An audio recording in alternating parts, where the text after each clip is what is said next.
The broadcast is now starting. All attendees are in listen-only mode. All right, would like to welcome everyone back from New Year's and Christmas to another KevCAM night class tonight. Tonight, have Dan helping out with any questions or concerns that come along the way. Dan, you with us? Yeah, hello everyone. Glad to be here. And of course, Greg Payton to make sure I'm hitting all the points and to give me the one-line stumpers for you guys. So, Greg, you with us?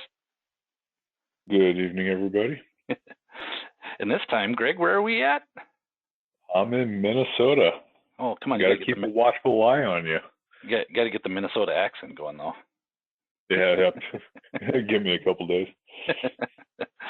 All right. Well, with that being said, I do see a lot of new names in here, and my go-to meeting is making my screen flash like crazy right now. So hopefully things are looking right on your guys' end.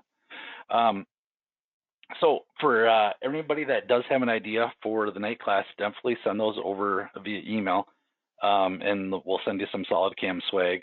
For those of you guys that are new here, this night class is slowly dedicated for you guys. So any questions or concerns that come along the way, definitely type those into the questions panel.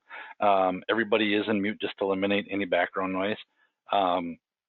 As well as it is being recorded. So if you guys want to rewatch, or I went too fast over a certain area and you want to see it again, definitely come over to YouTube and type in SolidCAM University. And every night class, as well as Mark's done a great job doing some shorter videos in here, is in here for you guys. So if you just go to videos, you can see all the videos that we've done over the last years. Pretty much everything on how to do anything inside our software is in there, but we keep adding to it. But with that being said, we'll get the ball rolling here with HSS hatch tonight. So we covered over the last two classes, we covered what linear does. So just a little refresh here. Linear is kind of more driven towards the 0 to a 45 degrees. So more of this flat angled surface right here. And where constant Z really shines is on the more vertical from 45 degrees up to 90 degrees. So now when hatch is chosen, the toolpath cuts are generated in the linear manner, but the orientation of the slices are by the ZX and the YZ plane. And I'll kind of show you different scenarios of what each, giving a better explanation of that with a couple different parts here. So I'll turn on the toolpath for our linear here, for our constant Z, and for our linear. And we can see we got a nice toolpath going along the same lines. And when we were talking before, that in this constant Z area, where it's more flat, we're not getting as good of a surface finish as where we are in linear. Up on the more vertical walls, we're not getting that nice finish. So now what we can come in there and do is do a hatch. So we'll go to our SolidCAM 3D tab, click on our HSS. And right up on top, we'll see, so previously we did linear, then we did constant Z, and here's our hatch. Now, if you guys are not seeing hatch in there, or if you guys are not seeing the rest of this in here, contact your account manager to get that added in there. There is a small charge to get full HSS, but you will be getting everything that is possible inside HSS, not just the limited version. So, all right. So our geometry. So our surface that we want to cut is basically what it's asking us right now. So that's the surface we'd like to cut. Now, right away, as soon as we start a hatch operation, it's automatically going to be defaulted to 45 degrees. And like we were talking before, this is going to be 45 degrees with the X or the XZ or the YZ plane. So now go ahead and grab that same tool as we've been using before.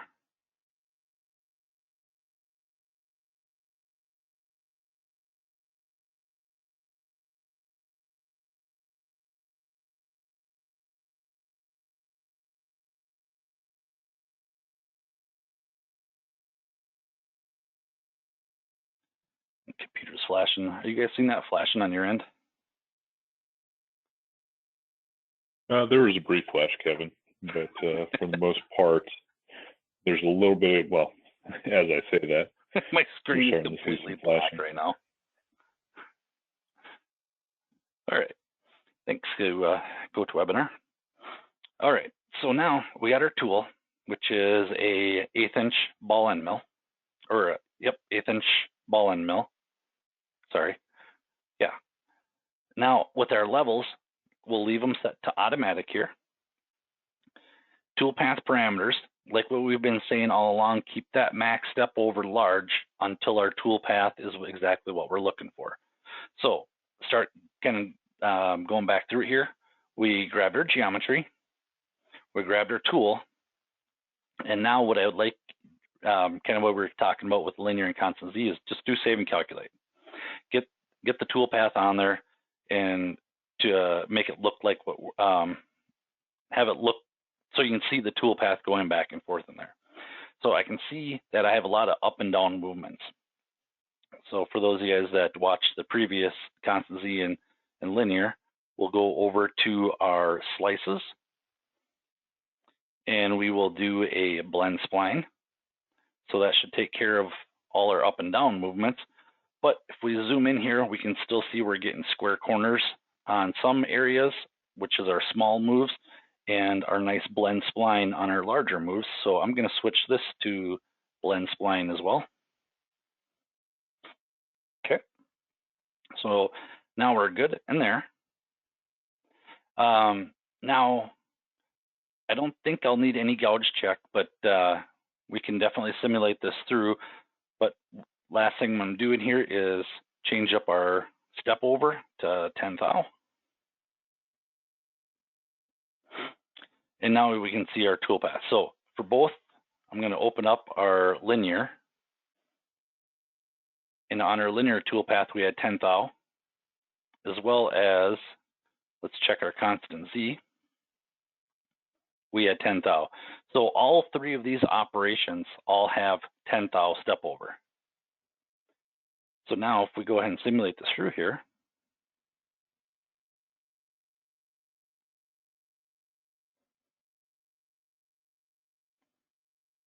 we'll play it through here. And I have the color off here because I want to show you kind of what's going on here. So like we were talking with that linear toolpath. My screen's flashing on me.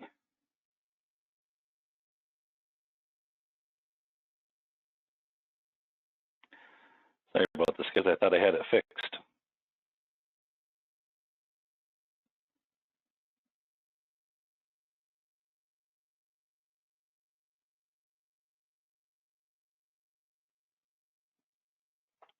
I wonder if I try unplugging a monitor here. That will help.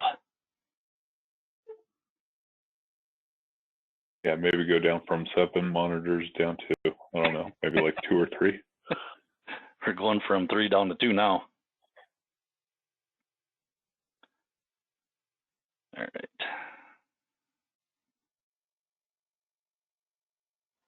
Let's load up our Solid Verify again here.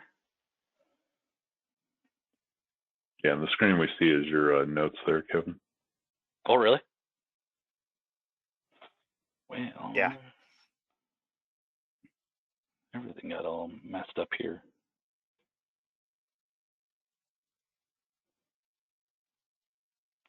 Yeah, and I can't even change my screen. Oh, there it goes.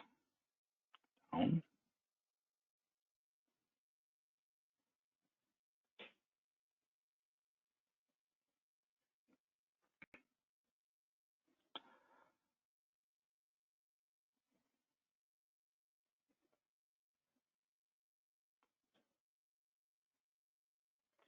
All right, let's try killing some of the stuff underneath here. Maybe that's something to do with GoToWebinar.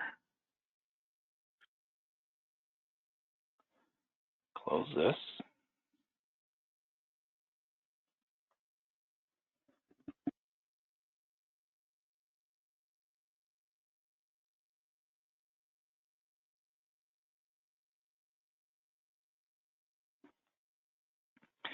It's flashing so fast I can't even close the stuff down.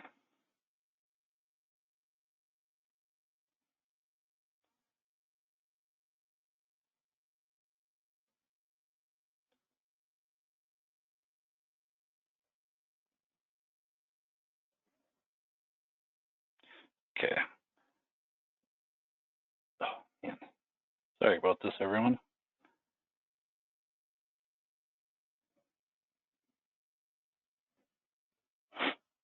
All right, what screen are you guys seeing now? Oh, no, just went black. Desktop. All right. Well, 1 second here. I'm going to try to run that other program that GoToWebinar sent me.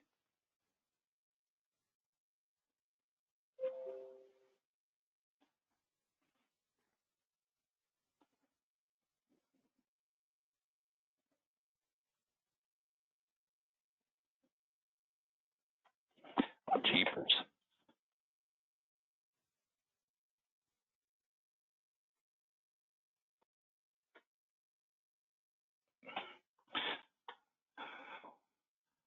All right. Let's try that. All right.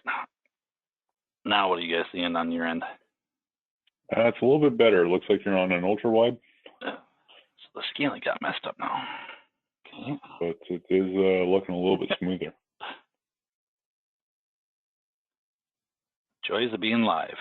And I can't even change my scaling now. Well, sorry, everyone. Unfortunately, we're going to have to deal with ultra wide right now. Okay, so back at it. At least I'm not getting screen flashing now. So this is the constant, or the hatch. Now, as we're playing this through, I'm going to kind of pause it for a second here. And what you may need to do, Kevin, is zoom in a little bit more. Okay. For anybody that doesn't have a lot of, or an ultra wide monitor. Yep. A lot of shadow boxing. Okay, so right here on the left, we'll let that play through here. So on the left right here, this was set to constant Z, and we can see right here, we do have some ridges that are going on in there. I'll let that one play through here. We scoot this one over here. Where over here on our linear path, we can see that we have some scallops right there as well. But down in the flats, we are getting a much better surface finish.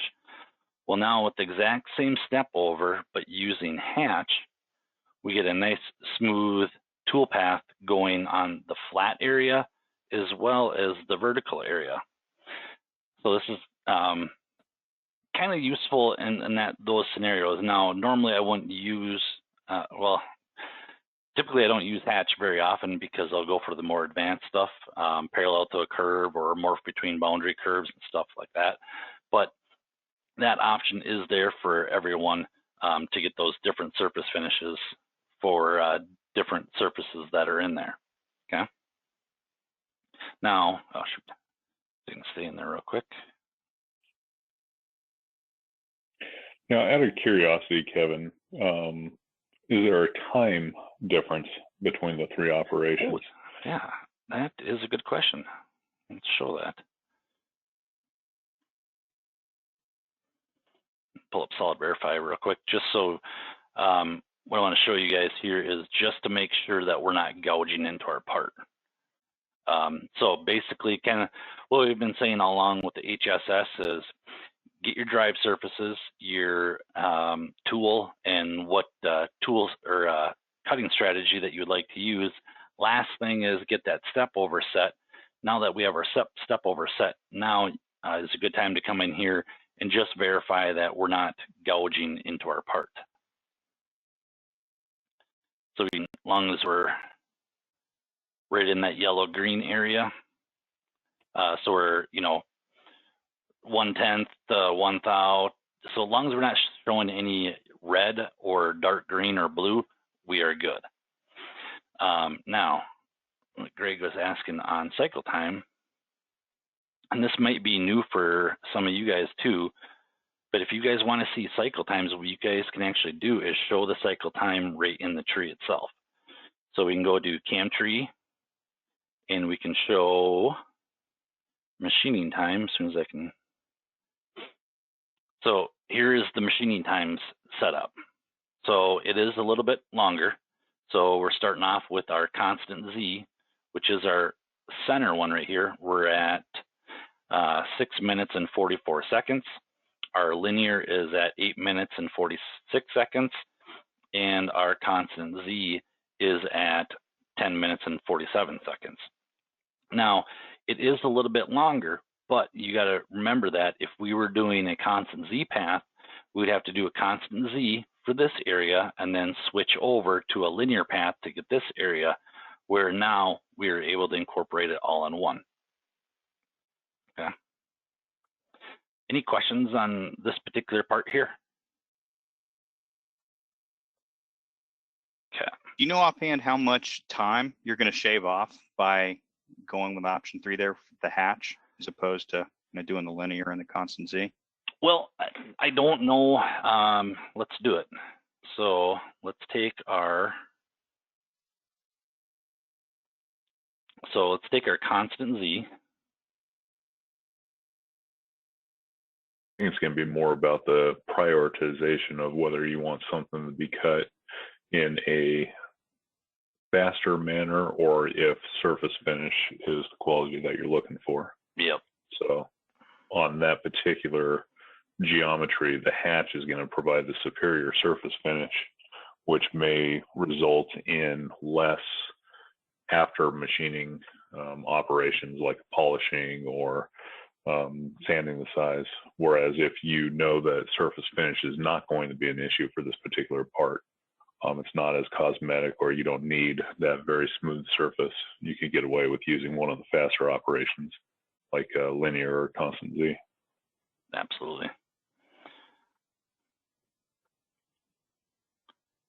All right, and now our dry surfaces.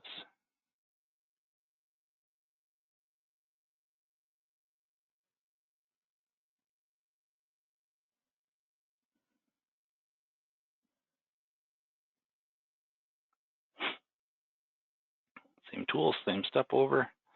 So now we have to incorporate 2 different operations to achieve, like Greg was saying, that hatch surface area there. So now we have 9 minutes, well, pretty much 10 minutes between the 2 operations, same part, but 2 different strategies. So we got 10 minutes for this one right here, where the hatch is we're at 10 minutes and 47 seconds. Now, one thing to keep in mind is we are joining 2 different tool paths on one surface here. So right up here, we are doing our constant Z. Down here, we're doing our linear, and we have some overlap right here. So now on this overlap area, you may actually have a better finish on this area down right here because we're almost going over it twice. But we want a good blend going through there. And that could be another issue that you may run into, where blending is not going to be as well of a transition versus our hatch that we're going over right here. So like Greg was saying, it's all dependent on, what kind of surface finishing that you guys are looking for. And just like that. So, but no, that's a good question. And we can speed up our hatch if we come in here and kind of like what we did with our constant Z in our linear, is instead of being at 45 degrees, we can go to our geometry, switch it over to line. We'll do a define, select the start point. So I want it to start right here. Select the end point right there. So it gets me my angle that I'm looking for. Save and calculate. Now we're looking at 6 minutes and 43 seconds. But this is more, we're not going to get that surface finish that we're looking for on that floor, because it is doing if we go to our tool path parameters, it is doing a step over. So we won't get that nice of a finish down here.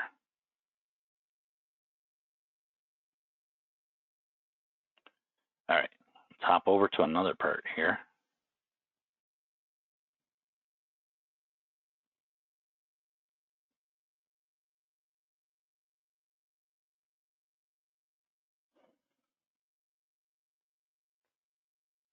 And for everybody that is watching right now, Service Pack 4 of 2020 was released a couple days ago.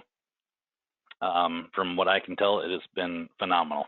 So if you guys want some new improvements or anything like that, definitely go download the latest version. Okay, so here are two different examples. We're going to do a linear at 45 degrees versus a hatch at 45 degrees. Now this gets back to the same factor that we're going to be doing along the ZX or the ZY axis. So this will be a little bit of a refresher here, but we'll go ahead and do our linear.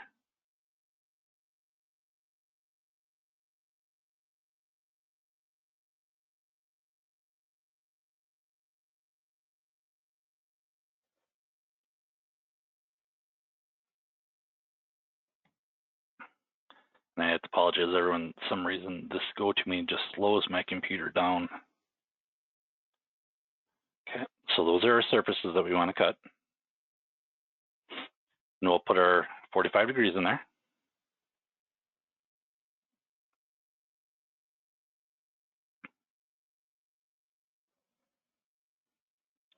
Grab our ball and mill.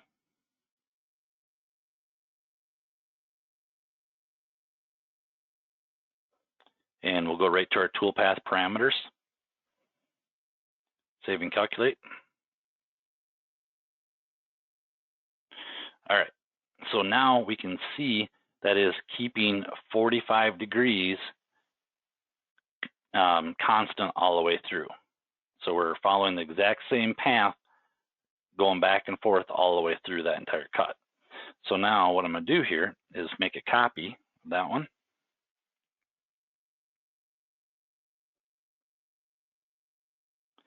And we are going to switch it over to the hatch.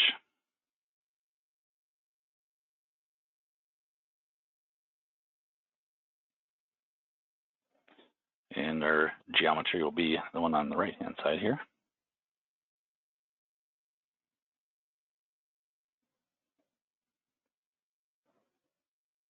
Got our same tool, same step over, but now you can see the difference of what's going on. So we're doing a 45 degree over here, but then when we get over on this end, we're doing straight lines. So this is another option that you guys have in your arsenal that you can go about, or hopefully these are examples that will trigger the light bulb of, you know, oh, this is what I can do next time for that one part that we do or something like that. Now, Kevin, on this particular project file, does it have the surfaces associated with the 3D model? What do you mean? In the 3D model itself, does it have any surface features representing the slices? Yeah. There you go. So we got plane slice. So maybe make those visible. Yeah. Because this will also illustrate kind of what's going on. That's right. I forgot about these. Oops. Whoever set up these models for you was one hell of a guy. I know. What a great guy he was. AKA Greg Payton. All right, so let's get this blue. Let me change the color of that.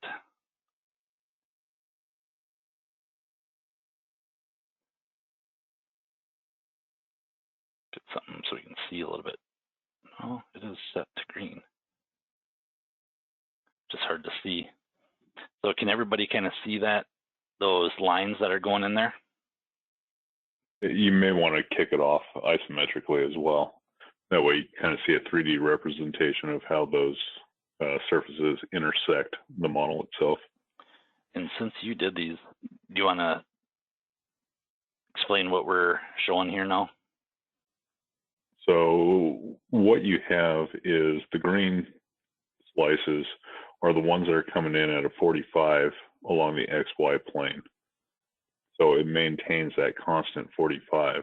However, the red slices are the ones that are sliced along the, what is that, the ZX plane? Yep.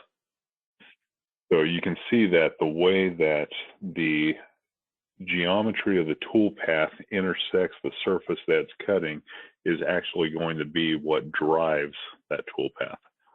So by doing it in a different way, you get the different results that you see with the linear tool path versus the hatch tool path. Yeah, so if we turn on our path right here, you can see, it gets a little busy in here, but you can see the tool path is following those lines to a T with doing that ZX plane right there. Does that kind of make sense for everyone? Or do we have questions on that? And then if we go back to our linear, turn on our tool path, you can see that we are going 45 degrees to our XY. So following that through. So hopefully that gives a good representation of what the abilities that hatch has for you guys.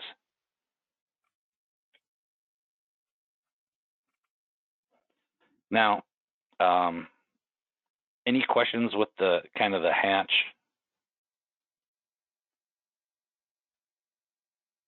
Okay, let me turn these back off here.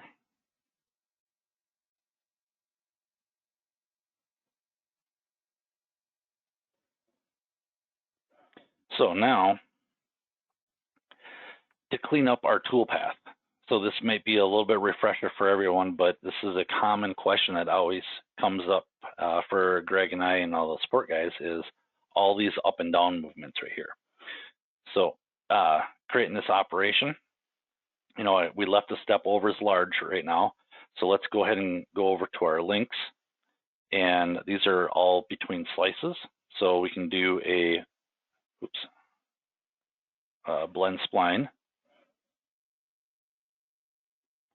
Now we got those nice, pretty loops that we're not going to get those machine jerks in there. And if just to double check or make sure, you definitely feel free to come over here and do the blend spline for the small moves as well. So now we got nice cleaned up tool path for our linear. Now, if we hop over to our constant Z or our hatch here.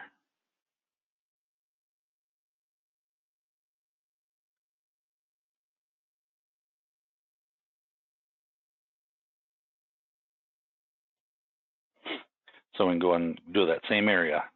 Go ahead and do blend spline, as well as blend spline.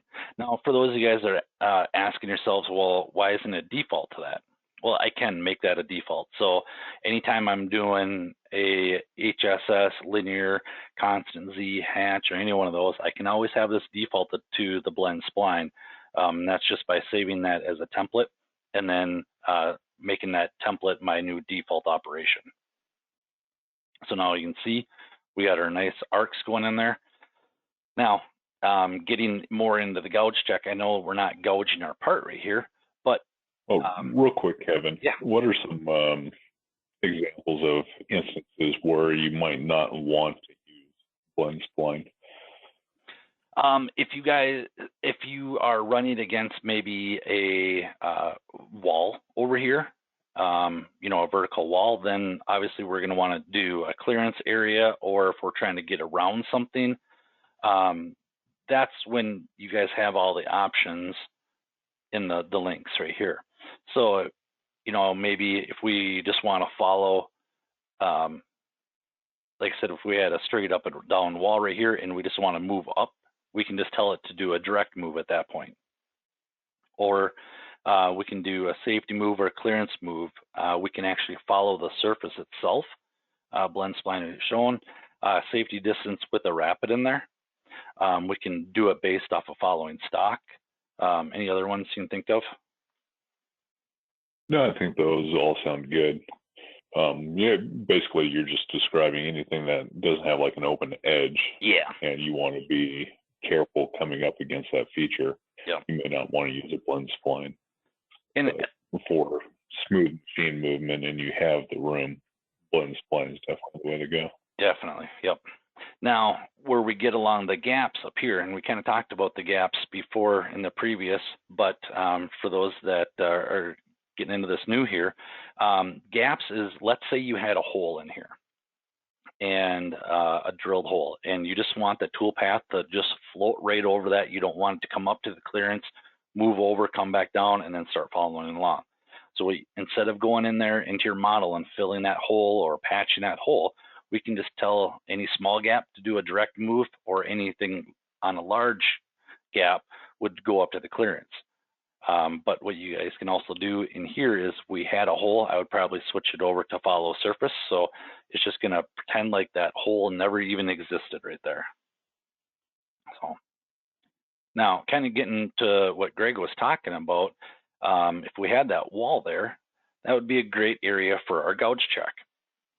So think of a gouge check as where obviously you don't want it to gouge into your part, but you can also use the check surfaces in there and tell it not to touch a certain area as well. So in this one right here, I can tell it that on this first gouge, and you can do multiple gouges, you can do drive surface, check surfaces, and I kind of went through this in pretty depth with the linear and constant Z, but personal preference, I'm doing drive surface, and I'm going to trim and relink the tool path. So if my tool path gouges anywhere in here, it's going to trim the tool path and relink itself. Now, under my gouge 2, I can come in here and tell it, uncheck my drive surfaces and tell it that, all right, I do not want it to touch specific areas, or I can just come over here and click on all adjacent. So everything adjacent to those surfaces is going to be a check surface. So the tool path, no matter what, will not touch any of those surfaces that are highlighted. And then we can tell it, well, what's going to happen when we touch that surface. So we're going to retract the tool. We can tell it to do a stock allowance there to stay, 5 thou above the surface right here, or 5/10, whatever you guys would like to specify in here. Now, this shouldn't change up our tool path here. So yeah, we weren't gouging anywhere, and you can see that the tool path, if I get a side angle, was not touching any of these adjacent faces as well as up on top. So, I mean, the gouge in this scenario was not needed, but HSS will gouge your part because it all is based off of the surface of the model. So if we had a wall right here, like we were talking before, that tool path, all it sees, HSS sees, is this face and this face, and I need to cut all that entire face. Well, if we had that wall right here, that tool would go past and gouge into that wall. So that would be a great spot to go in there and turn on your check surfaces to avoid that wall by, 5 thou or whatever we specify in there. So, did I hit everything, Greg? Yeah, I think over the course of the last 3 classes, definitely we hit the vast majority of the stuff that's in the HSS operations. I know that there's still a lot more to come with the parallel of the curves and the morph between curves. But I think as a general overview, I think we're pretty much there. Not a lot of differences between the hatch and the linear. No. So anybody who knows how to use the linear can apply it to the hatch if the toolpath is coming out the way they want it to. Yeah. And we're just getting with the linear, constant Z and hatch, we're just dipping our toes into it. So if you guys want to think of, the parallel cuts, linear, constant Z is kind of more the starting point. And then, we got, I think, a 2-week span here. We're not going to have any classes here just because I'll be out of the office. But we'll get into the parallel cut or parallel to curve, parallel to surfaces. And these are going to be more of your advanced.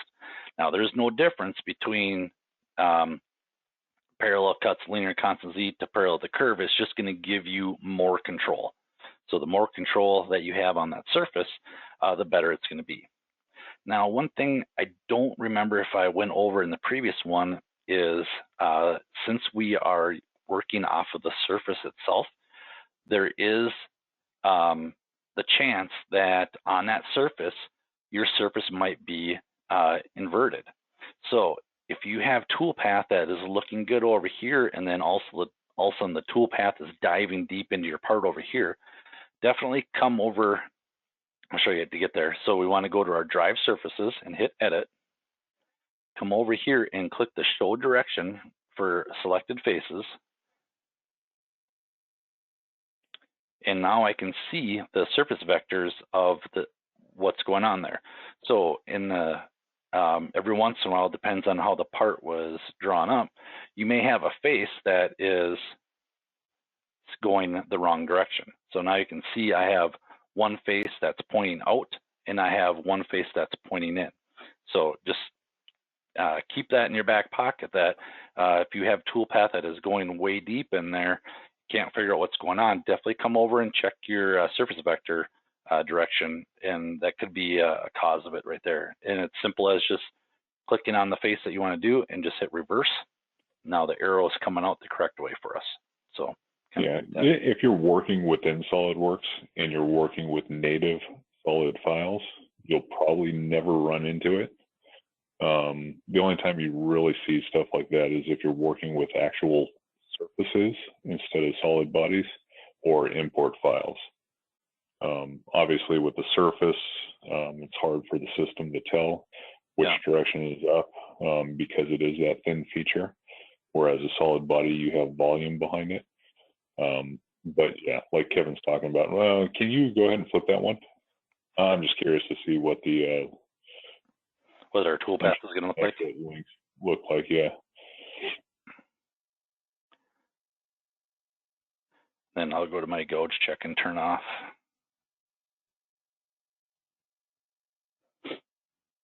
So now you can see we got nice, beautiful toolpath, but it ends right there. Well, it's technically not ending. It is just going through the part. So you can see if I pan my part around this way right here. Let's turn off our toolpath on that other one. You can see that the toolpath is actually inside the part versus on the outside. So hopefully everyone can see that there. There's a good representation right there. So here's our toolpath right there. And why don't you go ahead and run the solid verify on this as well, because that'll give us that nice gouge representation.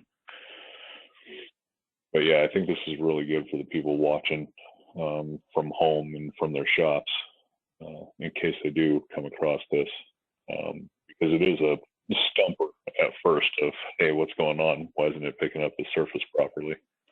Yeah, it'll even get myself. All right, so I'm gonna turn color back on here. So it's telling us that we're crashing. And that was just a reposition move coming over to this side. But now we're really tell is we are really gouging in deep.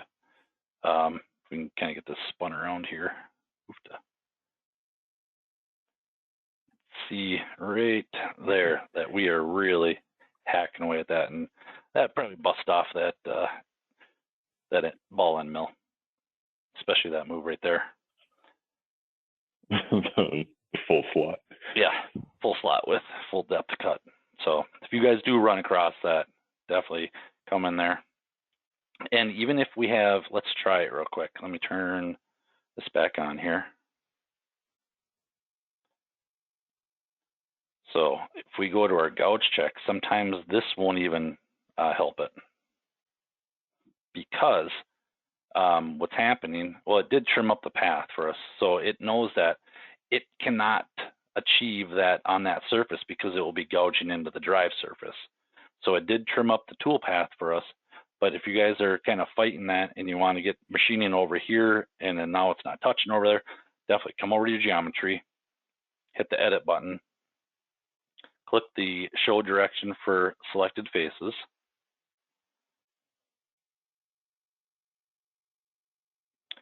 And then we can come in here in reverse.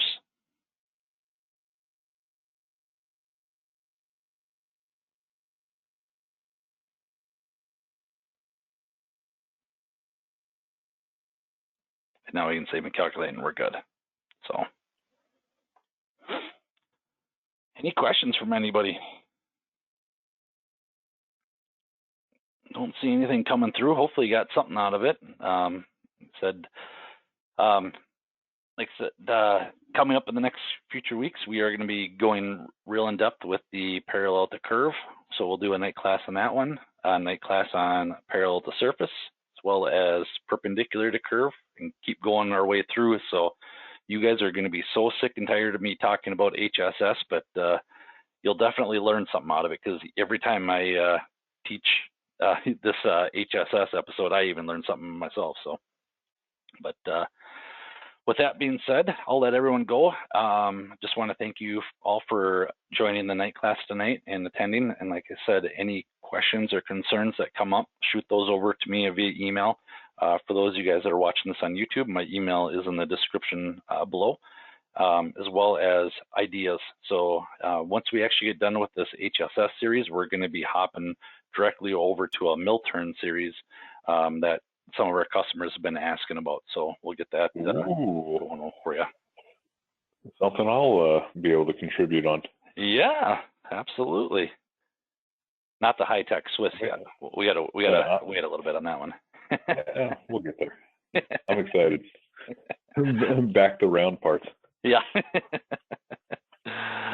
All right, everyone. Well, with that being said, we'll end it off here. And like I said, any questions come up along the way, just let me know. All right. Thanks, everyone. Have a good evening.